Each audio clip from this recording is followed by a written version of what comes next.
భగవద్గీత ప్రథమ అధ్యాయం శ్లోకం 8లో దుర్యోధనుడు ద్రోణాచార్యుడికి తన పక్షం ఉన్న వాళ్ళ పరిచయం ఇస్తూ అందులో కృపాచార్యుడి పేరును కూడా చెప్తాడు. అంటే కృపాచార్యుడు కౌరవ పక్షం వాడు, అంటే మంచివాళ్ళు అయిన పాండవులకు వ్యతిరేకి కాబట్టి కృపాచార్యుడు చెడ్డవాడని అర్థం. మహాభారతంలోని అన్ని పాత్రలు నిజ జీవితంలోని మనుషుల పాత్రలు అయినప్పటికీ భగవద్గీతలో తెలియజేసిన అవే పేర్లు మాత్రం పైన చిత్రపటంలో చూపించిన జ్ఞాపకాల పుస్తకం అంటే డీలో ఉండే ధ్యాన అనుకూల లేదా ప్రతికూల కోరికలకు లేదా భావాలకు ఇచ్చిన పేర్లు మాత్రమే. ఉదాహరణకు కృపాచార్యుడు మహాభారతంలో అతని పాత్ర ఏమిటో మీరు తెలుసుకోవచ్చు.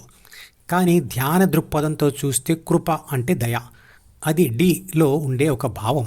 ఆ భావం పొందిన ఏబిసి అంటే ప్రాపంచిక ఆత్మ లేదా మనిషి దయాభావం కలిగి ఉన్నవాడు.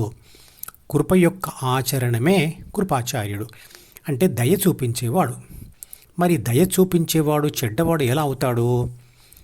మహాభారత యుద్ధంను భగవద్గీత దృక్పథంతో అంటే శక్తి దృక్పథంతో చూస్తే ఆ యుద్ధం అనేది ఇలా ఉంటుంది. ప్రాపంచిక ఆత్మ ద్వితీయ మనసు యొక్క డిలోని చెడు కోరిక కోరుకొని దాన్ని ఆచరించాలనుకుంటుంది. ఆ కోరిక ఆచరణలో ఎదురయ్యే సమస్యలను మరియు చెడు ఫలితాలను దృష్టిలో పెట్టుకొని ఆ కోరికను వద్దు అనుకొని ఆ కోరికకు వ్యతిరేకమైన మంచి కోరికను మరియు సమాచారాన్ని కూడా పరిశీలించి ఏది సెలెక్ట్ చేసుకోవాలో తోచక అనుభవించే ఘర్షణే యుద్ధం. మరో ఉదాహరణ, ఏబిసి డిలోని ధ్యాన కోరికతో అంటే చిత్రపటంలో చూపించిన జితో కలిసి హృదయం అంటే హెచ్ మీద ధ్యాస పెట్టే ప్రయత్నం చేసినప్పుడు ఏబిసి ధ్యాస అంటే ధ్యాన సాధకుడి ధ్యాస అనుకోకుండా మళ్ళీ డిలోని చెడు సమాచారం లేదా కోరిక మీదకి మళ్ళుతుంది. అప్పుడు ఏబిసి తన ధ్యాసను చెడు ప్రాపంచిక సమాచారం మరియు కోరికల నుండి విడిపించుకునే ప్రయత్నమే యుద్ధం. అదే పాండవుల మరియు కౌరవుల మధ్య అంటే మంచి చెడుల మధ్య జరిగే యుద్ధం. పాండవులు అంటే మంచి ప్రాపంచిక సమాచారం మరియు కోరికలు, అంటే మంచి భావాలు మరియు మంచి అలవాట్లు. ఆ యుద్ధంలో ప్రాపంచిక ఆత్మకు సహకరిస్తాయి. డిలో ఉండే దయాభావమే కృపాచార్యుడు. డీలో ఉండే ధ్యాన కోరిక అంటే జి పేరు అర్జునుడు. ఆ కోరిక ఎవరికి ఉంటే ఆ మనిషి అర్జునుడు, ఆత్మయే కృష్ణుడు.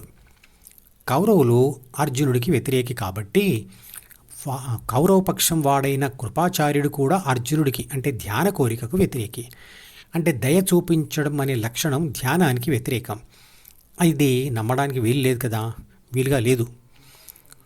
వైరాగ్యంతో అన్నిటినీ వదిలి ఒంటరిగా ధ్యాన సాధన చేస్తున్న సమయంలో సహాయం కోసం వచ్చిన వారిపై కృప అంటే దయ చూపిస్తే ఏమవుతుంది?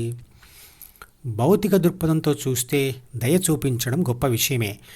ధ్యానం పూర్తి అయిన పిదప మనసు నుంచి పూర్తిగా విడిపోయిన దశలో స్థితప్రజ్ఞ పొందిన యోగి నిరంతరంగా కృపాదృష్టితోనే అందరినీ చూస్తాడు.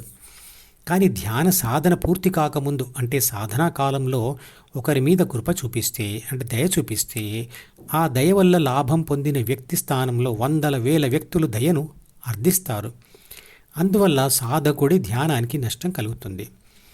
రాజఋషి అయిన విశ్వామిత్రుడు ధ్యాన సమయంలో దయ చూపించి నష్టపోతాడు. అందువల్ల బ్రహ్మఋషి కాలేకపోయాడు.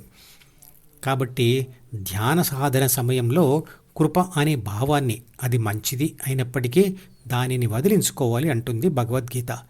ఒంటరిగా ఉండేందుకు చేసే వైరాగ్య ప్రయత్నంలో బంధుమిత్రులపై తగినంత కఠినత్వం లేదా కసాయితనం చూపించాలి.